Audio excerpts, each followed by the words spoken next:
us as we dive into the incredible stories that inspire and empower. Welcome to Spotlight, where your story becomes a lifeline.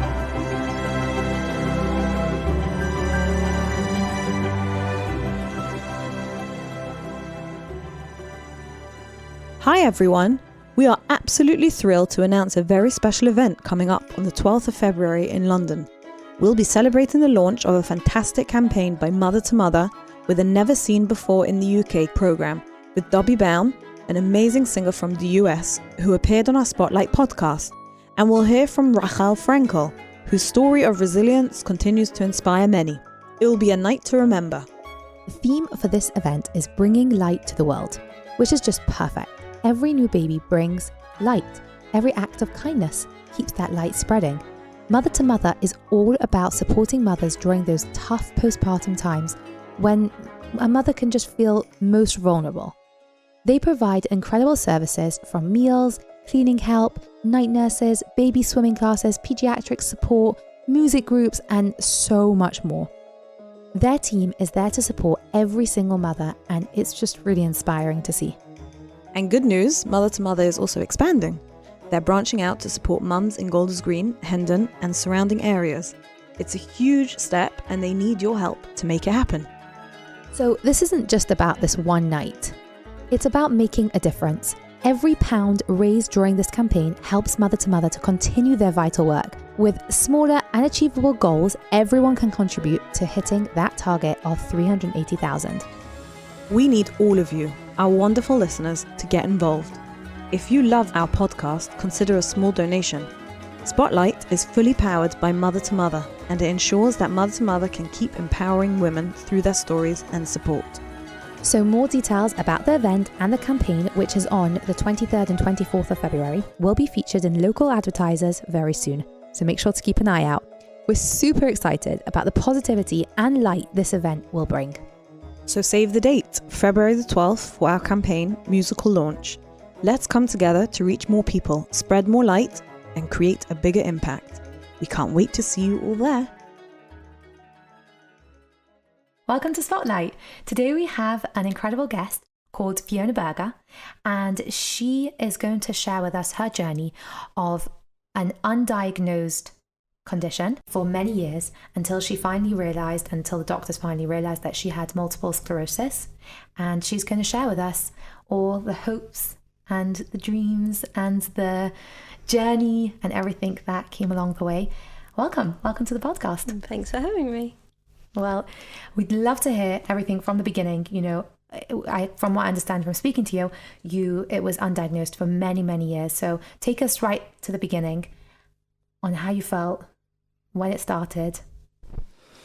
Well, I had my first symptoms when I was 17. I literally woke up one morning and I couldn't get out of bed. I couldn't feel my legs. I could barely lift my head from the pillow. I had zero energy and couldn't move. It was dead scary. I grew up in Redbridge in a very traditional family. It happened to be a Shabbos morning. My parents happened to be in shul because they were at a bat mitzvah, and I remember thinking, oh my goodness, I need the bathroom and I can't get out of bed. I have to call my parents. And they came home to rescue me, but yeah, it all started from there. How did that feel? Like just lying in bed and a 17-year-old innocent girl, did anything go through your head? Like, what were you thinking? What were you feeling? It's really hard to say. I was, shocked, scared, didn't really know what was going on or why it was happening to me. Panic, I think, was a big part of it. Did you think it was going to be just that day? Or... I didn't really know what to think, because up until then I'd been, a relatively healthy kid, teenager. I'd had glandular fever the year before, but didn't really think anything of it because, lots of teenagers have glandular fever. Right. And so what happened next? So I was taken to hospital and went through lots of different tests. You physically couldn't stand up? I physically couldn't stand up. My parents wheeled me to the bathroom on they brought up an office chair from downstairs. And I don't remember getting to the hospital or how we got there. I'm assuming I went in my parents' car. And I went through lots of different testing and all those kinds of things. I was in hospital for a while. I don't remember how long. Not sure. I was in and out of hospital quite a lot at that sort of period. But essentially I was told that there was nothing physically wrong with me, and it was all in my head, and I was just trying to get out of my exams. I was a hypochondriac, or, all of those kinds of delightful things that doctors tell young girls. You physically couldn't move, and they were telling you that it's all in your head. Yeah. How did that make you feel? Well, I questioned my sanity quite a lot. What is it that's wrong with me? Why am I, if there's nothing wrong with me, what's wrong? Why am I like this? It was really hard. I dropped out of school because I couldn't, I couldn't be there every day. I tried going in a wheelchair, but it was too much. Did you feel silly sometimes because, they're telling you you're absolutely fine, and you're having to go in a wheelchair? Yeah, it's like almost embarrassing. Absolutely. Mm-hmm. It's probably just so confusing. It was confusing. It was overwhelming. It was scary. And I felt, as a teenager, you have enough kind of things going on in your head and in your body, and it was a lot. It was a lot. What were your parents' support like at that time? My parents were unbelievably supportive. My mum was incredible. You literally couldn't do anything? I couldn't do it. I couldn't dress myself. I couldn't wash myself. I couldn't do it, And how long was this period of time? I can't really remember, but it came and it went. So I had, periods of being really, really poorly and unable to get out of bed. And then it would kind of pass and I would be fine and able to walk around and do normal things, and that would last for a while, and then a reasonable period of time, and then suddenly out of nowhere I'd have what I now know is a relapse. Did your parents always believe you? I think so. Yeah, I never had any reason to think that they didn't believe me. It was just the medical system. Yeah, it was very frustrating because there clearly was something wrong with me, but nobody could tell me what or why or give me any kind of treatment. I had physiotherapy and hydrotherapy and all those kinds of things to try and help my muscles, and because I kind of had to learn to walk again, So I had all of those kinds of things. Eventually, I remember being referred to this professor, but So how old were you when you finally... Well, I got diagnosed eventually with chronic fatigue, ME, but it never really sat right. It always felt like, they didn't really know what was wrong with me, and so it was just gave you that. something because they had to put some sort of label on it. And I was under this clinic for a really long time, but I'd seen different neurologists and I'd been to all kinds of different hospitals and been prodded and poked and had scans and MRIs and all kinds of different tests. But yeah. So what happened? What happened then? Well, I dropped out of school twice, my A-levels twice.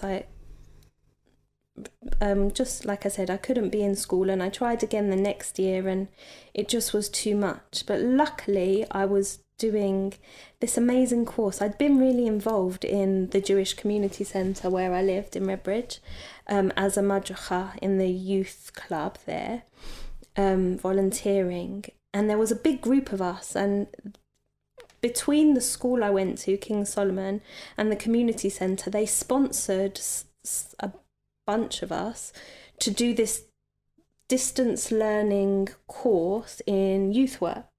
So it was over 2 years, the same as A-levels, but it was home study. So I could, study on the days that I was feeling stronger and whatever, work around it. So really that was a big saviour for me, because it was the only year that they ever did it. They didn't do it before and they never did it since that I'm aware of.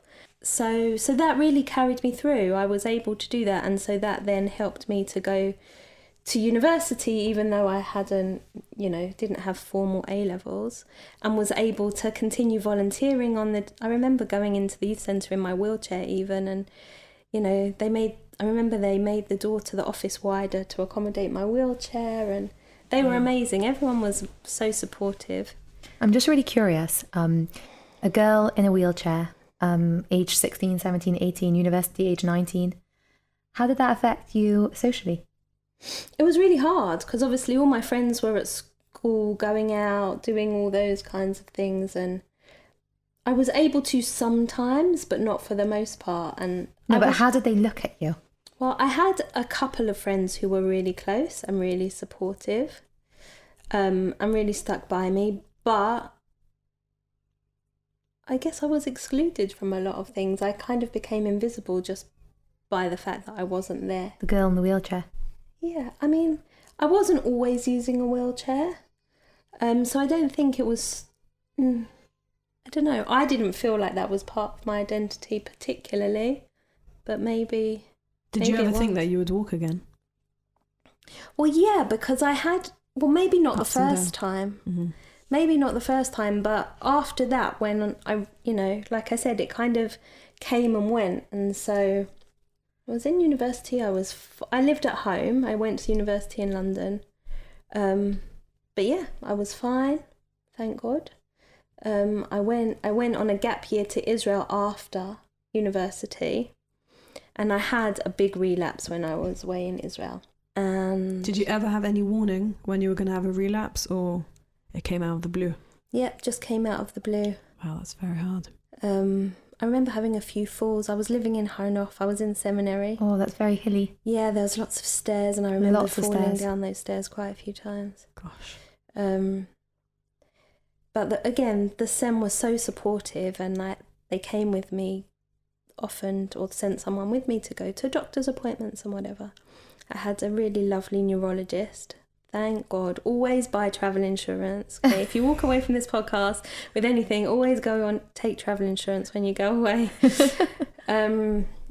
So I saw this amazing professor, and he ordered MRIs. I had a lumbar puncture.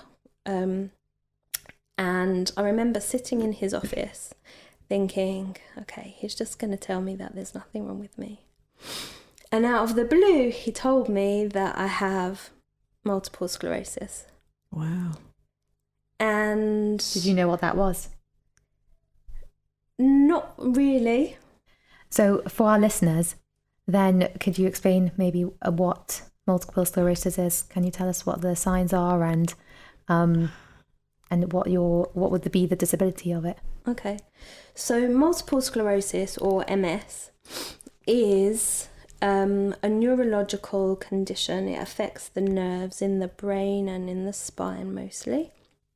And it's an autoimmune disease, so your immune system basically attacks the myelin, which is kind of the protective coating around your nerves. So if you imagine your phone charger wire, the wire has that plastic coating around it. And when you get a little hole in that plastic coating, you kind of often have to jiggle the wire to make the connection. Well, your phone charger basically has MS. That's what happens. And because the coating is damaged, it means the messages can't travel from your brain to wherever it needs to go. And so depending on where the damage is in the nerves will depend on what your symptoms are. So no two cases really of MS are the same. Where does this damage, can it randomly comes? Pretty much, because your body, for whatever reason, has inflammation and attacks. They think it's, a bacteria or an infection or whatever. And so your immune system attacks and makes these little damages. It's an autoimmune disease, so it's a malfunctioning of the immune system, basically. Wow. Yeah. So you got that diagnosis from this doctor? Yeah. And I remember sitting there, and I had such mixed emotions. On one hand, I was totally relieved that suddenly this man was validating all of the symptoms and experiences that I'd been having over the last, 5 years probably, and was saying, yes, we believe you, there's something wrong with you, and there's treatment, and we can help you. And on the other hand, I was like, oh my gosh, this is an incurable disease that is degenerative that I'm going to have for the rest of my life. And I'm in a country on my own, far away from my family. What on earth am I going to do? So, yeah, it was very mixed emotions. But I think overall, I was relieved because the doctor was saying, there's treatments and we can help you. And I was started on IV steroids right away, which made me blow up to look like I'd eaten myself, but really got the relapse under control. And I remember, I don't remember exactly what time of year it was that I got my diagnosis, but my sister also happened to be on a gap year in Israel at the same time with FZY. And my parents came out to meet us at Hanukkah in the holidays, and we all went to Eilat to meet up.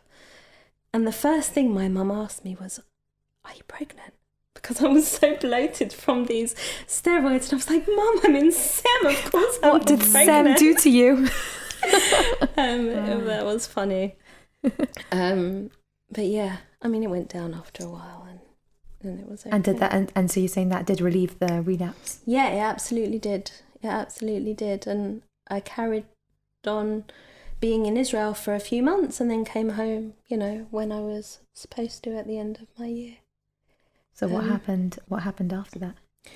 Well, when I came back to London, I was referred to the neurological hospital and was basically told that the criteria for diagnosing in Israel is different than the criteria here. And they couldn't give me a conclusive diagnosis of MS. Maybe it was and maybe it wasn't, but they couldn't say conclusively, and so they wouldn't put me on any kind of long-term treatment here. Gosh, that is super frustrating. Yeah, so that was a real blow. But at the time I was, feeling relatively healthy and was getting on with my life, and so I didn't think too much of it. You were functioning normally, and yeah, because the thing with MS is in the beginning, even if you're having relapses, the damage that's done to your peripheral nerves and your, it heals pretty quickly, and you're not necessarily left with any residual symptoms. After you have the relapse and you recover from it, you kind of go back to as you were before. The reason it's degenerative is because the more damage that happens, the more residual after effects you have, which can affect your mobility and your cognition and all those lovely kind of symptoms that I have now. How do you manage it? So what did they put you on to manage it? Well, at the time they didn't put me on anything because they wouldn't give me a diagnosis. And so it wasn't until after my second daughter was born in 2016 that I was so how many years diagnosed. That was 11 years after I came back from Israel. And did you have any relapses in that time? Yeah. And even when you had those relapses, you went to the hospital and they could not diagnose you with MS? Nope. But when I did get my diagnosis eventually, I remember I was pregnant with Nava, my second daughter, and they wanted to do an MRI because I was having symptoms. I used to be a runner and I kept falling in the street, tripping over my own feet. But then I found out I was pregnant and they couldn't do the scan, so I had to wait until after. And when she brought me into the office, she was this neurologist. She was absolutely shocked that I didn't know that I had MS and was not on any, that it was a whole new thing. She was like, it's so obvious. How could you not? But you knew you had MS from Israel. Right. But you were like in two minds? Yeah, because no doctor here would agree and give me any kind of treatment. Did it affect your pregnancy? No. One of the things in MS is actually pregnancies are amazing. Thank God I had amazing pregnancies, very easy births. Nava was actually born in a taxi. Oh my goodness. It was like the most I want to hear that story. Untraumatic thing. She was born on a Shabbos. at 6 a.m. We were home for lunch and we had guests. Like, it was just such a non-event. It was unbelievable. You had guests. Yeah, absolutely. Wow. You are definitely one of a kind. It was fun. It was fun. So pregnancy is good for the Pregnancy is symptoms. good because all the hormones for the baby somehow seem to counterbalance, and lots of people say, you know, when they're pregnant that their symptoms of MS go away. The problem is that post-birth they kind of come back with a vengeance. Is that what happens? And you're very likely to have, you know, a relapse in the first 3 months. It's the statistics go up quite dramatically for relapses after. So were you able to look after your baby after that? Yes, but it was hard. It was hard.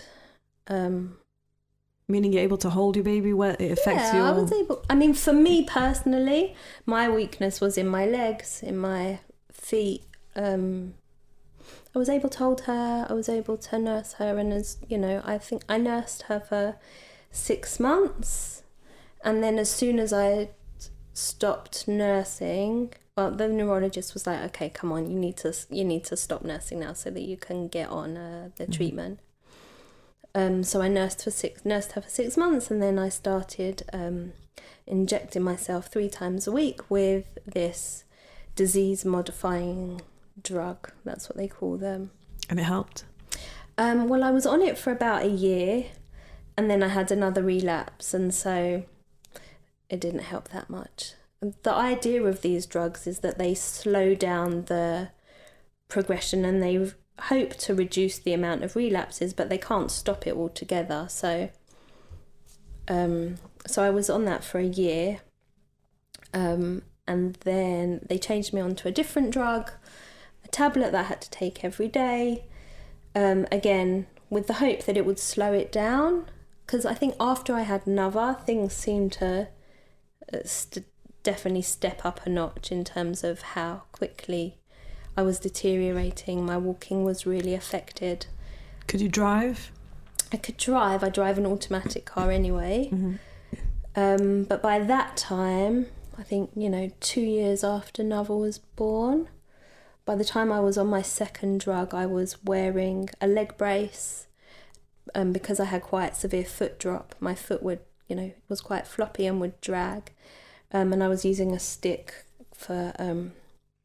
if I was walking anywhere. How did that affect you, like, in the house and, day-to-day functioning of the household and looking after the kids? It was really hard because my marriage fell apart at the same time. Not because of my health, right. Because it was just not a very healthy or happy marriage. But, stress is definitely a contributing factor as well. To a relapse? To a relapse, yeah. Interesting. So do you think was there a lot of relapses at that time because there was a lot of stress in your life? My health definitely deteriorated. My cognition deteriorated. I would lose words. I would lose track. I was working. And I would lose track of where I was in a sentence, and I was quite a mess actually. It must have been a really scary time for you. It was. So how many years you were married? I was married 10 years. Okay. Wow. Is this like the worst point your multiple sclerosis is? That was rock bottom, I would say. Mm-hmm. I was at about the time that we separated. I had a very big relapse and I was in bed. How did you manage with the kids? It was really hard. Did you have a support? So my husband, although we were separated, we'd agreed that he was around and helping with the children. I realised at that point, up until that point, I was one of these people that is a suck it up, grit your teeth and just get on with it kind of thing, You just have to do what you have to do, and sometimes it's hard, but you just, that's what women, well, for the most part, that's what we do. We have to be these strong women that don't ask for help. And actually, it was at that point, laying in my bed, that I was like, actually, I need help. And it was really hard because it didn't come naturally. And the thing that you find is people, especially people with chronic conditions, are really good at finding ways around things that people won't necessarily know, what they're struggling with and what's going on. We just find ways of coping,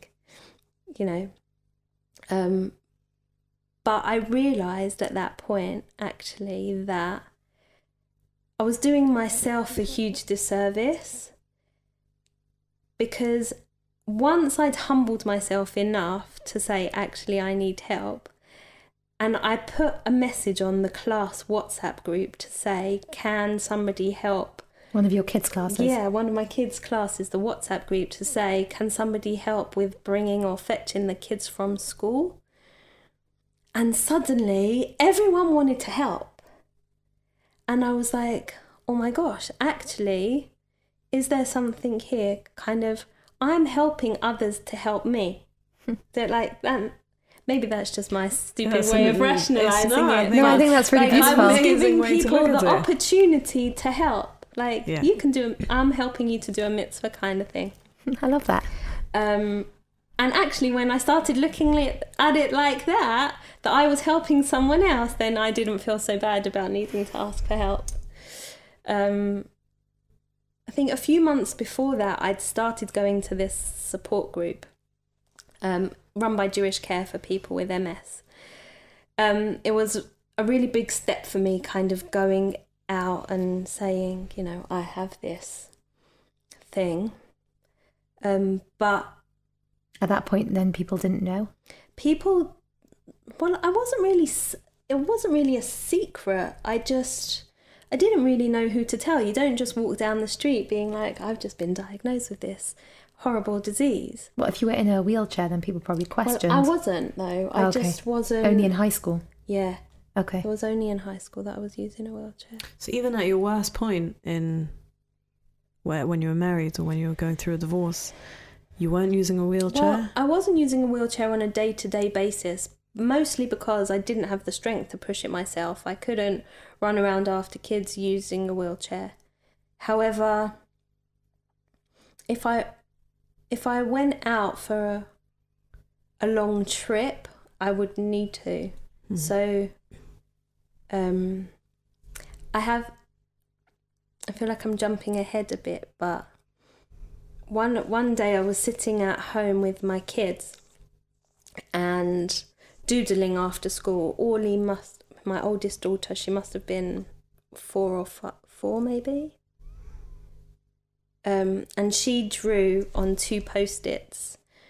She drew and they were pictures of me. She drew one with me sitting in a wheelchair with a sad face, saying don't. And then she drew another Post-it of me standing up with a smiley face saying do. And it was at that point that really I was like, okay, I need to get control of this because my marriage has fallen apart. I'm going to be a single mum. And if I can't physically look after myself, what on earth am I going to do? How am I going to look after my kids? And so for me, that was really the driving force to be, okay, what can I do? How can I change this situation? It was a bit of a wake-up call. And like I said, I'd been to this support group for a while and it was really amazing. I was really nervous about going and I thought it would just be a miserable bunch of people sitting around feeling sorry for themselves, moaning about how terrible their lives were. But it wasn't at all. It was the most positive, supportive, uplifting place. And they had different speakers and doctors that came to talk, and everyone was sharing, different information that they'd found, some, about blue badges or disability benefits or where is a really good place to park or how to get discounted theatre tickets or whatever it might be. And I met some people there that everybody talked about the different treatments that they were on, because there are quite a few different treatments. And I'd met a couple of people that had had a stem cell transplant, which at the time was even still, it was quite out there. Quite rare. It was quite rare. Well, they had to go abroad to have the treatment. Okay. It wasn't offered readily on the NHS here. How does this help with MS? Well, the idea of this treatment is that it stops the progression. Okay. Whereas all the drug treatments that were available up until that point were only aimed to slow it down. So to me, it kind of sounded like a no-brainer. The magic solution. A magic solution, exactly. And these two people that I'd met were living healthy, fulfilled lives. One is the, CEO of a multinational company, doing really well. The other also was doing great. And so whilst I was in bed recovering from this relapse, I started to research. And I'd been in touch with my neurologist. He was keen for me to start a new drug treatment, which I wasn't overly thrilled about.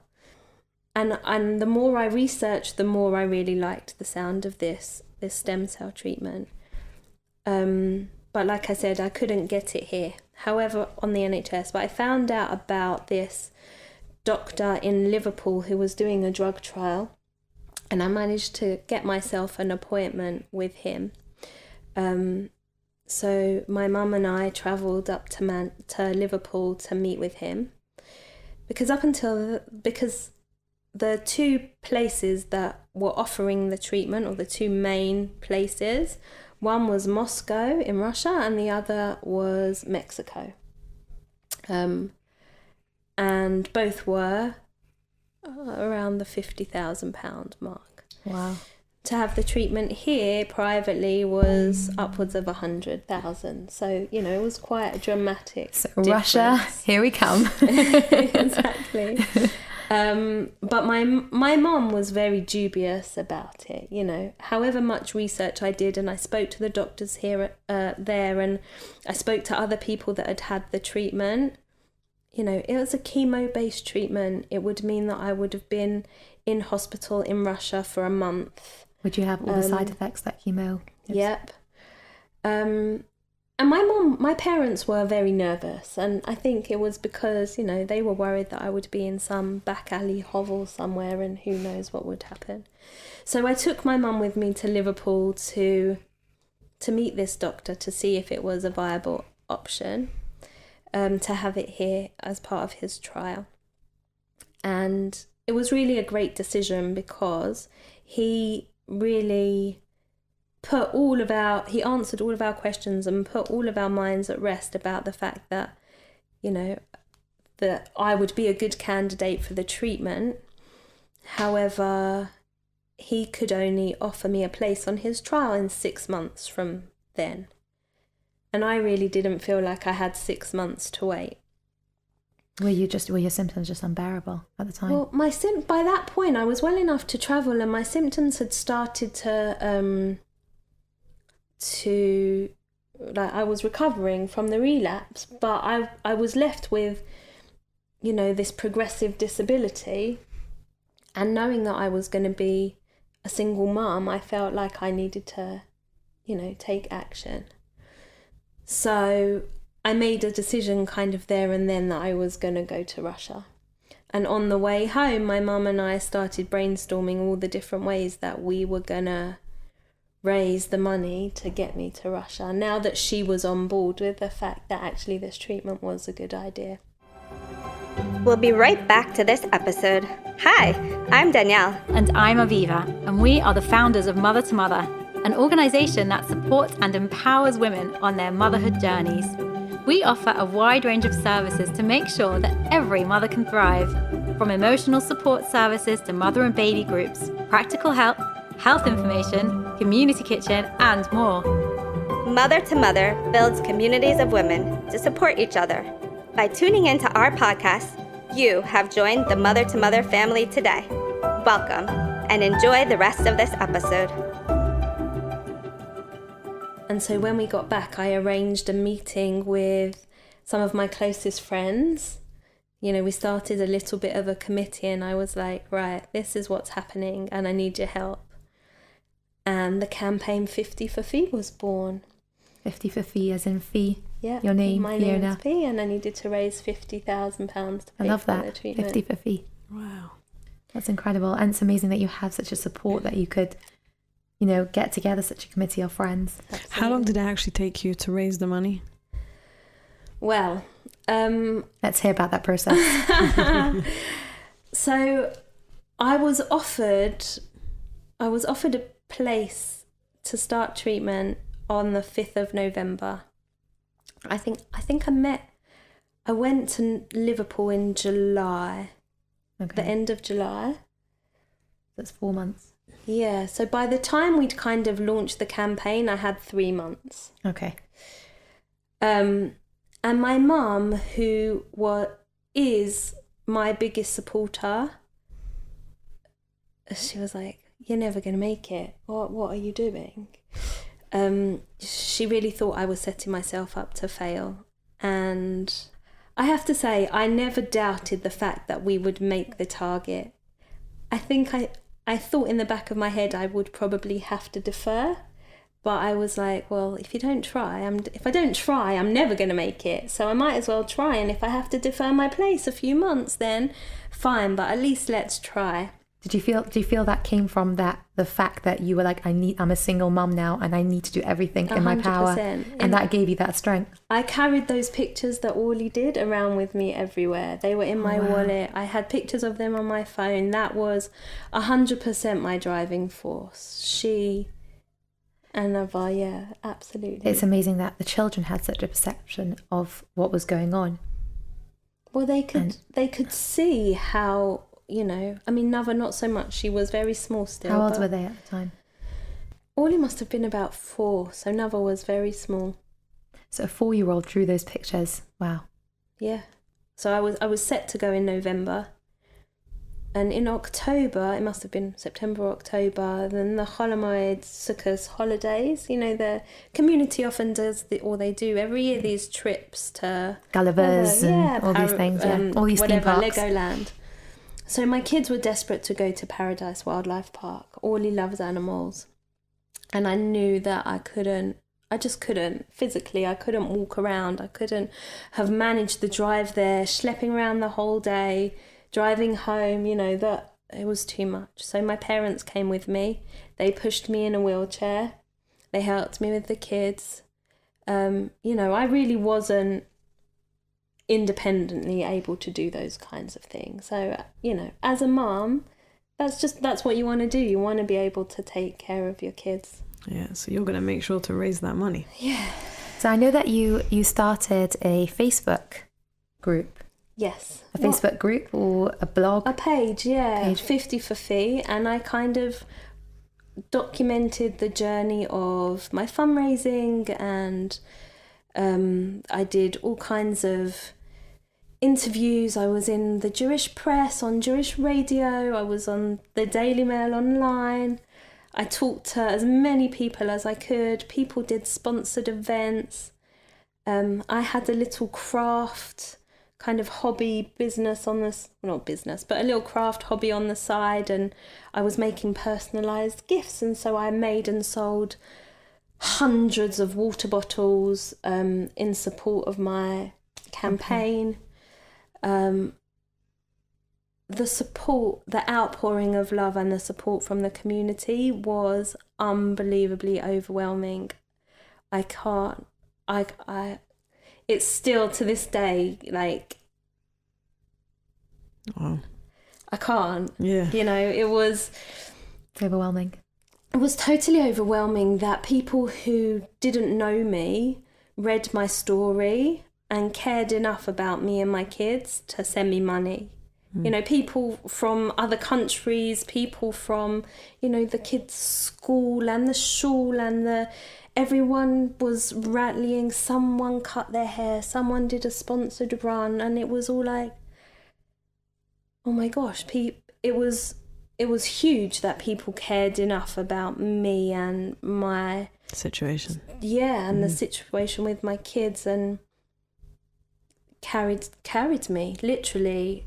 It was a very, very dark time, and the community response just carried me. I can't really explain. So how long did it take to get the 3 months? Literally 3 months. 3 months, and Wow. and I raised more than I needed. Really?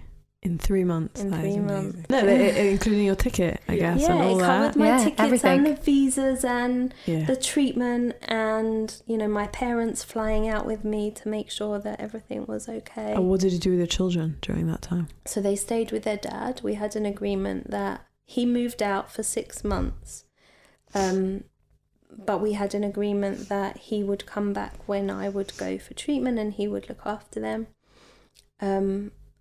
Because like I said, I was away for a month, but then when I came back, the idea of the treatment is that they give you a drug to stimulate your body to produce more stem cells, so you produce more than you need, and they harvest them. They have to get so many per kilo of body weight. Can't remember exactly how many.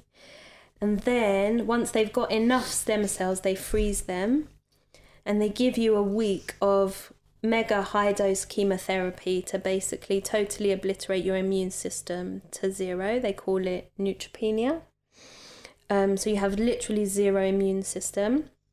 You go into isolation because obviously the risk of infection is so high. So, I was ahead of the game in terms of masks and anti-bac and all of those shenanigans. COVID wasn't a new game for you? No, absolutely not. I was a pro by then. And then once your immune system is at zero, they give you back your own stem cells. And the idea is that it kind of regrows your immune system to forget the MS or to freeze the MS where it is. And they say any reduction in symptoms is a bonus, but the idea is that it kind of stops the progression where it is. How was that period of isolation for you? That couldn't have been easy. How long was it for, and what got you through that? Technology. Thank God for technology, Or was it the other way? Not a holiday, I shouldn't say that, but, maybe like relaxing, refreshing, kind of like starting this drug and starting something new. It was a total remove yourself from reality and come back new. It's like a reset, kind of like a reset on your body. You left the country. You were like, okay, I'm going to do this. It was kind of like being reborn. The whole experience. I had all the symptoms, all the side effects of chemo. I lost my hair, and well, that couldn't have been easy. I mean, do you think that the fact that it was your choice to go through this?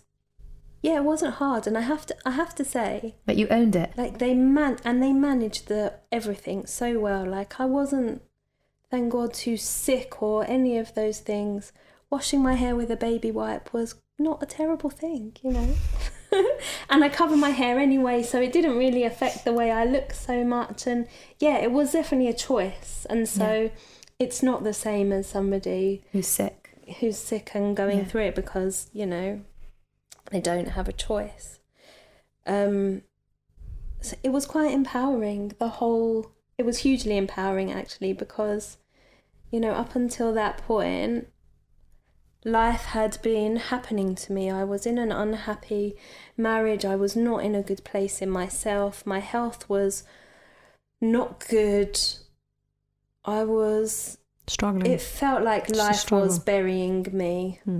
And all of a sudden, it kind of twisted, and I was like, maybe I'm not buried, maybe I'm planted, kind of, That's probably due to a lot with the support that you got, the international support.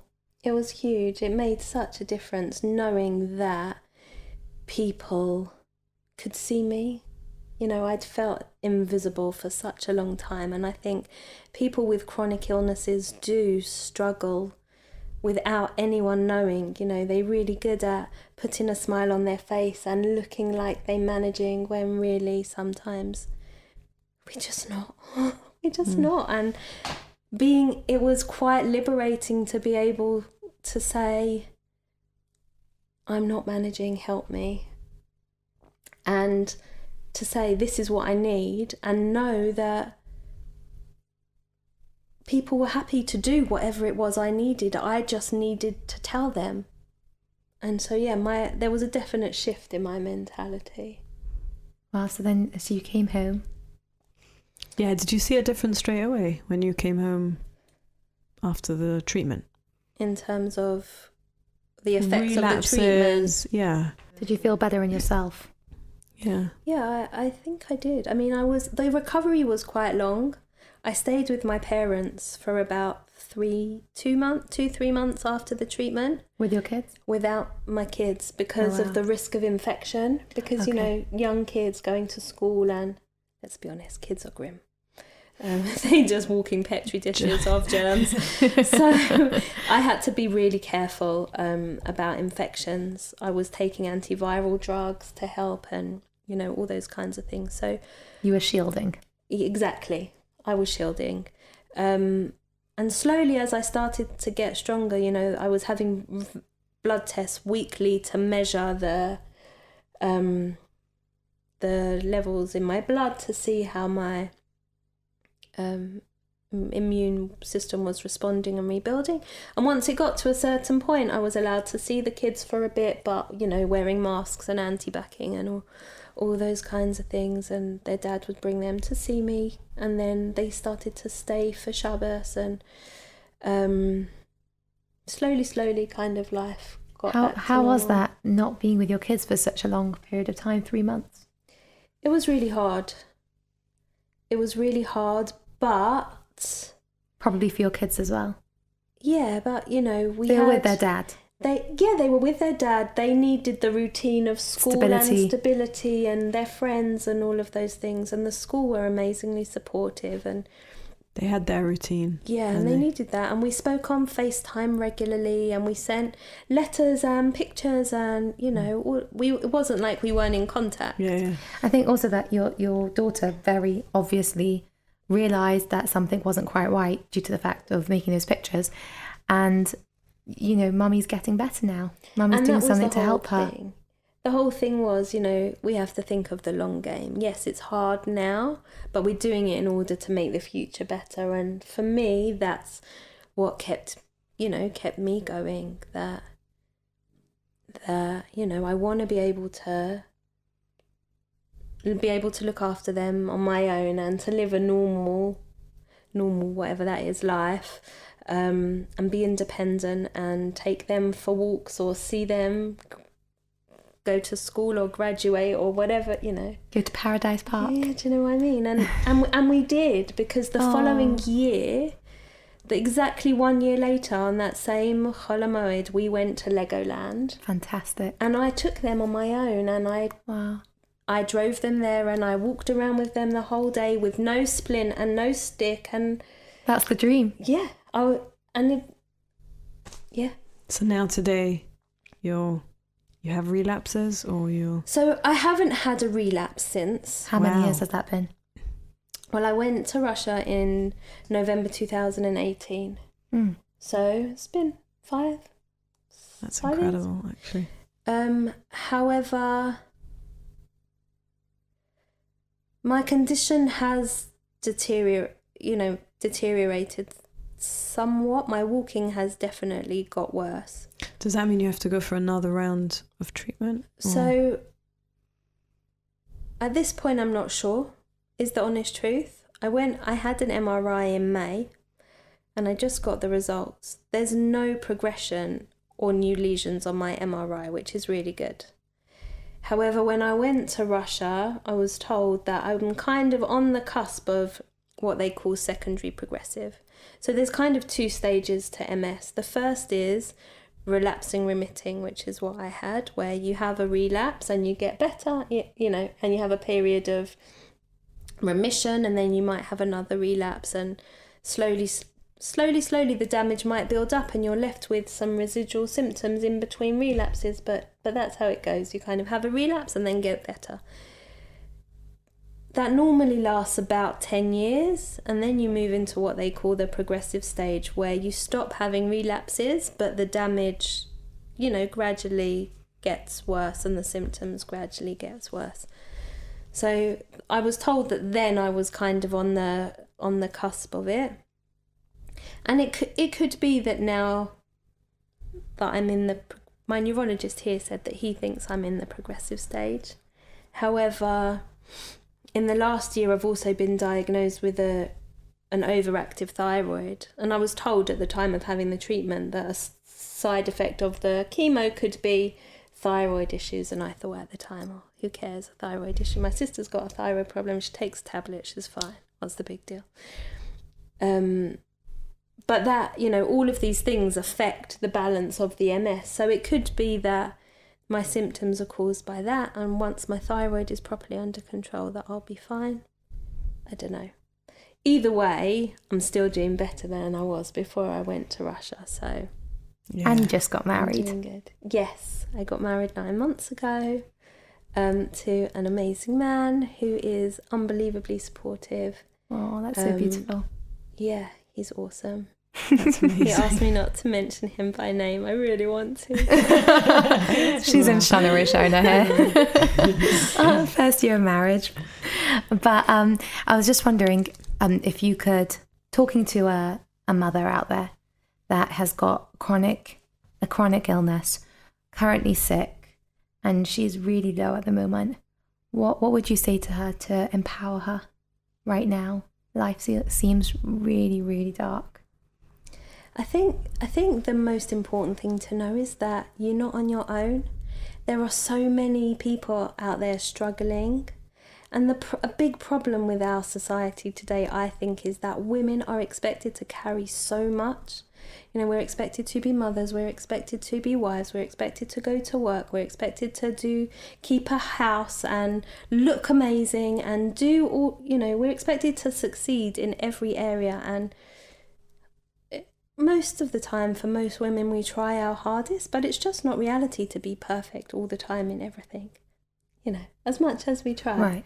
And so reach out for help, I would say. Speak to people, know that you're not on your own. There is absolutely no shame in asking for help. And as you said, you're doing them the favour. Yeah, 100%. You can help someone else hugely. And I think, you know, it was when I started talking about MS in the run up to my treatment, I did so for 2 reasons. One was because obviously I needed to raise money and I needed people to support my cause. But I also genuinely believe that, you know, so many of these subjects, especially in the Jewish community, are taboo, and people don't want to talk about them because they might be considered weak or inferior in some way.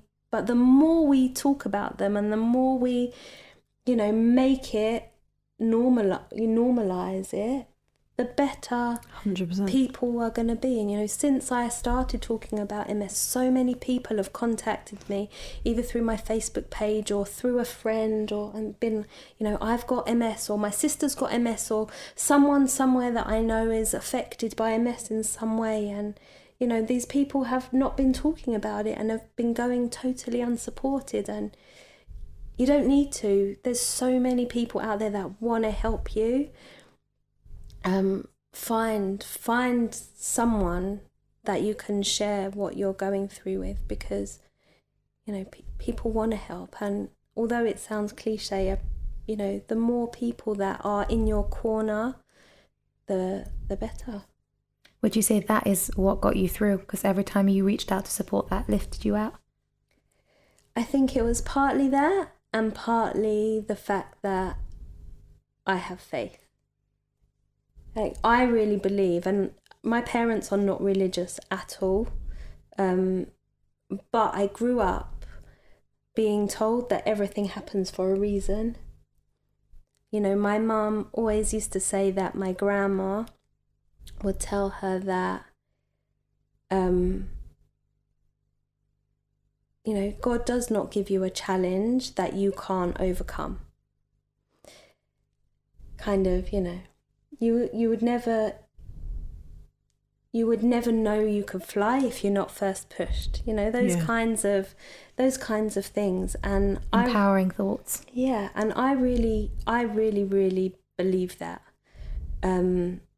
That, like, even now, I wouldn't wish the journey that I've taken on anyone. I really wouldn't.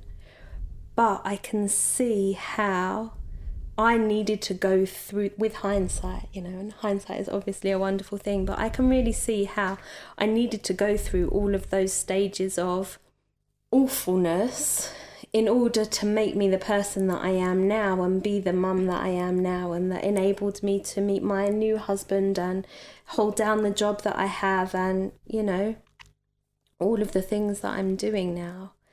It's made me totally into a different person, and I think I guess that would be the kind of the second part to my message, is that whatever situation you're in, you know, sometimes it's really hard to see the light at the end of the tunnel, or see why this could possibly be happening to you now, and, you know, what good could possibly come of it.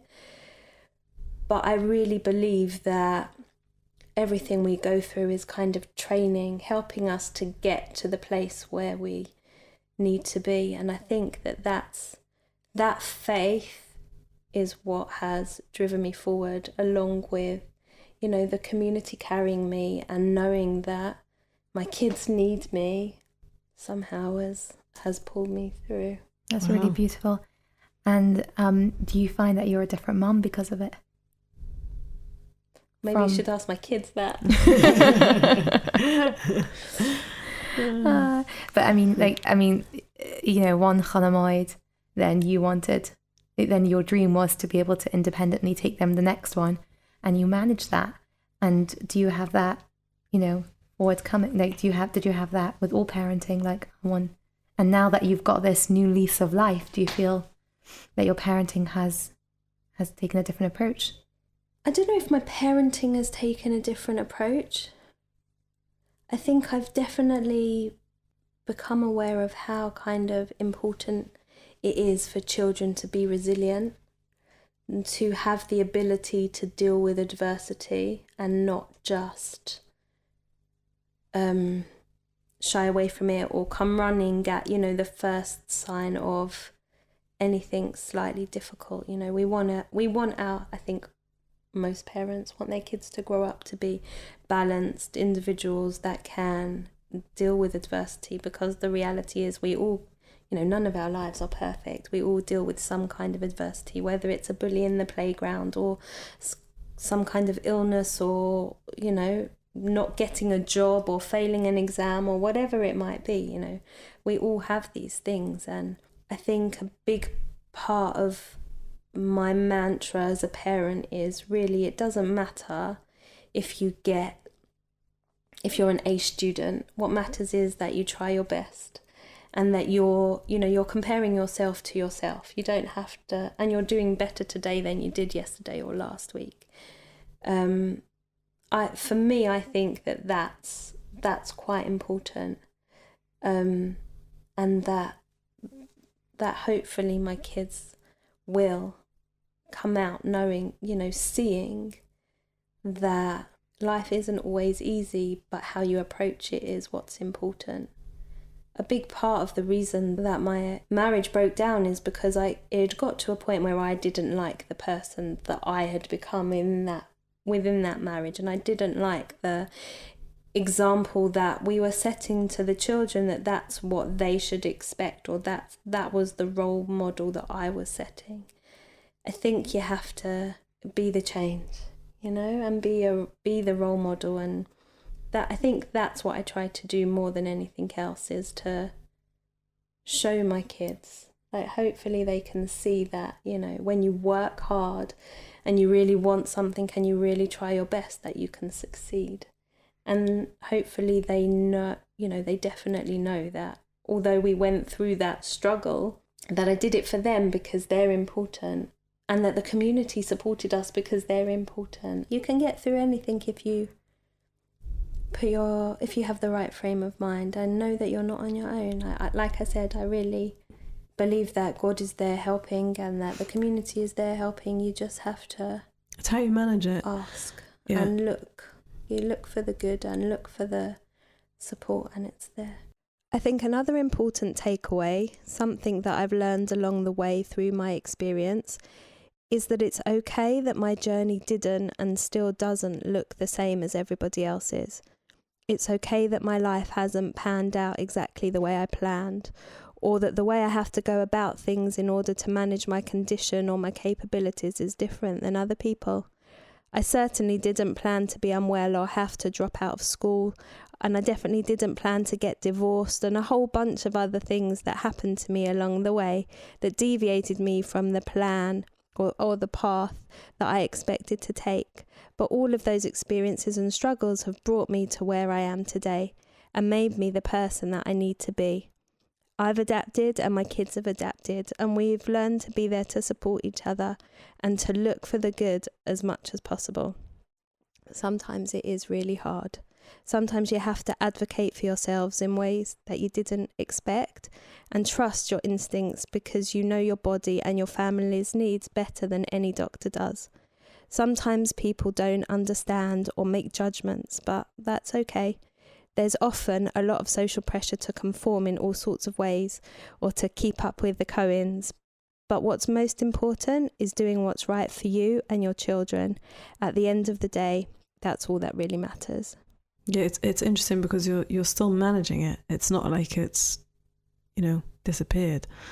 You're still managing, Still part of your life. It's still part of your life. It's interesting. I never really thought about it like that until I was speaking to a friend the other day who was like, yeah, she's had treatment and please God, at some point her treatment will be over and then she just gets to move on with her life. And yeah, for me, I'm going to live with this forever. It's always going to be something that I'm managing, but we're all managing stuff. Yeah. It's just, this is the thing that I have to manage, and, everyone has their own things to manage. And knowing the personality that you are, you'll always make sure that you'll be okay and you'll reach out for the support.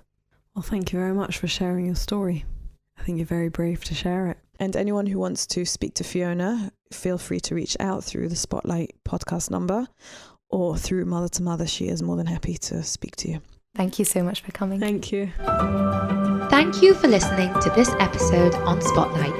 If you are affected by any of the challenges we have discussed, then please visit www.mtom.org.uk/podcast for guidance on where to find help. Do you also have a story to share?